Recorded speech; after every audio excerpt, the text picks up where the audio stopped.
Chapter 18, Alexander the Great. Now, my next task was to get a new medical report, as the old one had the old passport number written on it. I called the same doctor of the Aga Khan Hospital, who helped me prepare the previous report as well. He also behaved like the officials from the passport office, saying that he did not have the right resources to get the work done, as people were already on leave because of Eid. I tried my best to convince him, but he was stubborn.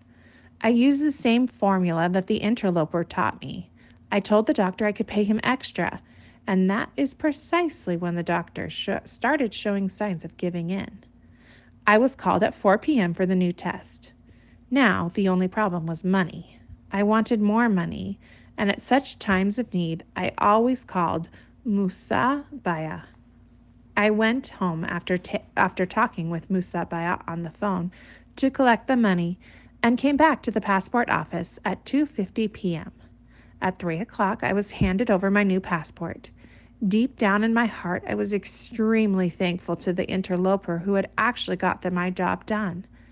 I started thinking how useful it would be if these interlopers were actually officers. But then my innocent heart woke me up and reminded me that the interlopers were actually the officers sitting on those chairs in the air-conditioned offices. After collecting my passport, I went to the Aga Khan Hospital. My tests were completed, and I was allowed to leave the hospital with a comprehensive medical report.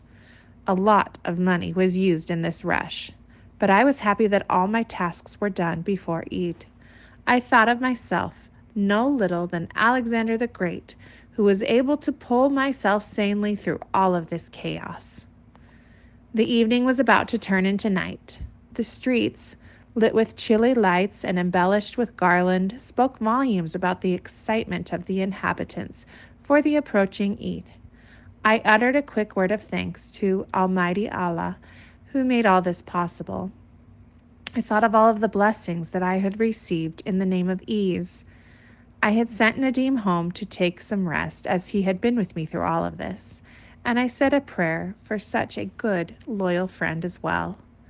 When I entered my home, all of my family members were on the terrace, searching for one sight of the Eid moon. As Masjid did in all areas, announced Eid to be tomorrow. I smiled. "Oh Allah, you have helped me through thick and thin. If going to America is my destiny, then make it easy for me." Eid brought happiness to us all. It was a time to unite and renew our family ties. Anyways, the time was short-lived, as rightly said by wise people. I went to Nadim once more, as the interview was expected to take place on the 5th day of Eid. He readily agreed to this time as well, and when I told him that he had to get permission again, he started to show reluctance. "No, my dear, I don't want to get beaten this time," he said. I pleaded with him because there was no other way to get out of the house. "I always thought you were my true friend. You very well know that I can give my life to you if you ask. I had no idea that you would leave me alone at this point." I tried to emotionally blackmail him, so I decided to show some tantrums. I got up to leave when Nadim held my arm and pulled me back. "Oh, buddy, I don't want to disappoint you. Actually, I am a little afraid of your brother, and I have been there once. You know what I mean, right?" He turned crimson red. Last time, Nadim had asked Baya to allow us to go visit his cousin in Lahore for a wedding, so Baya had agreed without any problem. This time, he used the same excuse and told him that we wanted to give some gifts from the family side.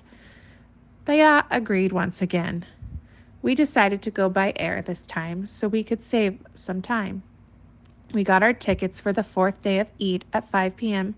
in the evening.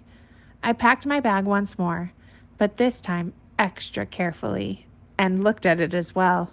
We all know that one could get lucky once, not twice. Hence, I wanted to use most of this luck.